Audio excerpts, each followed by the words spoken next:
हम ही लोग तो वोट देने वाले, हम ही लोग तो सपोर्टर हैं, हम ही लोगों के वोट से बीजेपी सरकार में आई है और हम ही लोगों को धोखा दे रही है। ये हमारे भाई इतने परेशान है कि 200 रुपए का तेल नहीं आदमी के पास। यहाँ पे जो आ जाए अपने पापा से बात, जो कभी पापा इनके फोन करते थे कि बेटा सब्जी लेके आना, रात में 12 बजे लोग घर जाते थे, कहते पापा आज 12 बजे बिजली सही करके हम आएंगे तब सब्जी लेके आएंगे, लेकिन बच्चे सो जाते थे, सब्जी लेके नहीं पहुंचते थे।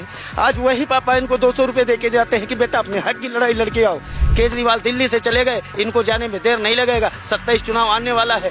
हमारे भाई एक से एक साथी पड़े, देख लीजिए विकलांग साथी पड़े जो पैर से कटे हुए हैं, हमारी बहन बैठी है जो विधवा है, ठीक, उनके पति इस बार हो गए, उनको आज तक उसका मुआवजा नहीं दिया गया।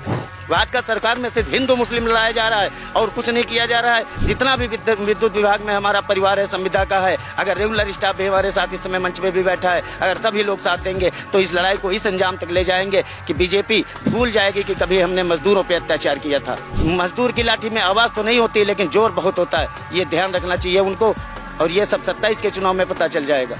मैं ये कहना चाहूंगा कि ये भाजपा सरकार अगर हम लोगों की लड़ाई इस तरह से, जिस तरह से हम लोग जी रहे हैं, इस तरह से लड़ रहे हैं, अगर हम लोगों की समस्याओं का समाधान नहीं हुआ तो इसका अंत बहुत बुरा होगा और ये भाजपा सरकार जड़ से खत्म हो जाएगी जैसे पहले खत्म हो गई थी।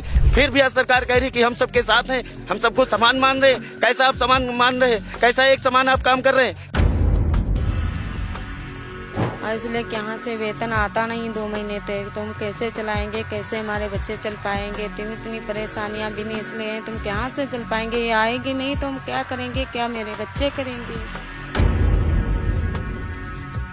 पिछले कई दिन से हमारे वाइफ बीमार हैं, दवाई नहीं ले पाए हैं, एडमिशन बच्चों के होने हैं, कोर्स लाने हैं, पिछले 3 बाजारों से सब्जी नहीं ले पाए हैं। परिस्थितियाँ ऐसी आ रही हैं हमारे साथ।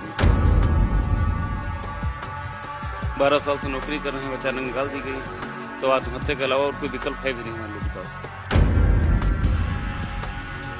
2 महीने से सैलरी नहीं मिली, पेट्रोल टंकी पर पेट्रोल उधार डलवा रहे हैं, सब्जी लेने के पैसा नहीं बचा, बिटिया का कोर्स मंगवाना है, एडमिशन भी करवाना है। जब नहीं कुछ मिलेगा तो कहीं भीख मांग के जैसे गुजारा किया जाएगा कर पाएंगे, करेंगे फिर।